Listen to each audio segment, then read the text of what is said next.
भिवंडीमध्ये आज ओबीसी मेळावा पार पडला, पण वर्ध्यानंतर ही सभा अल्प प्रतिसादाने चर्चेत राहिली आणि त्यामध्ये भाषण थांबवल्यानं भुजबळांसमोर मंचावर नाराजी नाट्य सुद्धा रंगलं. बघूयात.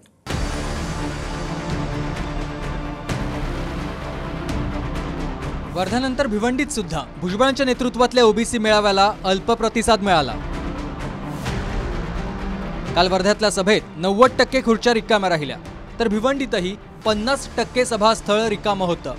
नियोजित वेळेनुसार ही सभा दुपारी 3 वाजता होणार होती. मात्र छगन भुजबळ 6:15च्या दरम्यान पोहोचल्यानंतर प्रत्यक्ष सभेला सुरुवात झाली. दरम्यान या सभेत मानापमान नाट्यही रंगलं. ओबीसी मेळाव्याच्या सभेला आगरी सेनेचे प्रमुख राजाराम साळवी देखील उपस्थित होते. ज्यावेळी छगन भुजबळ सभास्थळी पोहोचले त्यावेळी राजाराम साळवी यांचं भाषण सुरू होतं. मात्र भुजबळ दाखल झाल्यानंतर साळवींना एक चिठ्ठीद्वारे भाषण आटोपतं घ्यायला सांगितलं गेलं.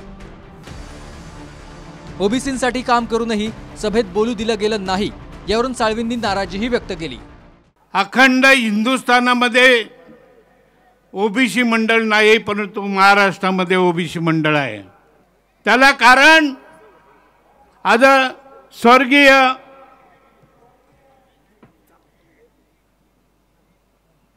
स्वर्गीय मुंडे साहेब आणि भुजबळ साहेब यांची साथ होती, म्हणून ओबीसी मंडळाची स्थापना झाली. चिठ्ठी आले म्हणून मी माझं भाषण बंद करतो. खरं म्हणजे बरोबर नाही आहे, कारण मी ह्या महाराष्ट्राचा पहिला अध्यक्ष ओबीसी मंडळाचा मला निवडून दिलेले छगन भुजबळ आणि मुंडे साहेब, आणि मला बोलण्यासाठी फक्त चिठ्ठी. मला खरोखरच वाईट वाटलेलं आहे, कारण ज्यासाठी आम्ही त्याग केला, ओबीसी मंडळ स्थापनेची गळ घातली. नाही भुजबळ साहेब म्हणतात तुम्ही बोला म्हणतात. नाही मी आता नाही बोलणार. सॉरी तुम्हाला सगळ्यांना धन्यवाद. जय हिंद, जय महाराष्ट्र. दरम्यान मराठ्यांना कुणबी प्रमाणपत्र देण्यावरून भुजबळांसहित इतर नेत्यांनी सरकार आणि जरांगे पाटलांवर निशाणा साधलाय. ही लढाई आपल्याला सुरू झालेली आहे. आता 24 तारखेची डेडलाईन दिलेली आहे. घरात बसून चालणार नाही. कदाचित 24 तारखेनंतर आपल्याला हा तुमचा भिवंडीचा हायवे जो आहे, हा हायवे सुद्धा आपल्याला रोकावा लागेल.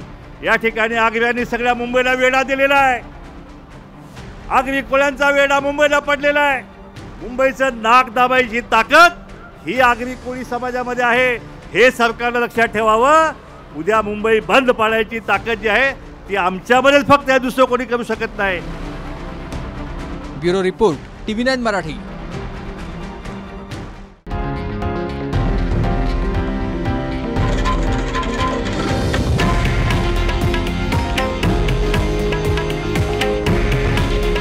हे आहे देशातील नंबर 1 न्यूज नेटवर्क आणि आपण पाहत आहात TV9 मराठी. काळजी तुमची, हित महाराष्ट्राचं.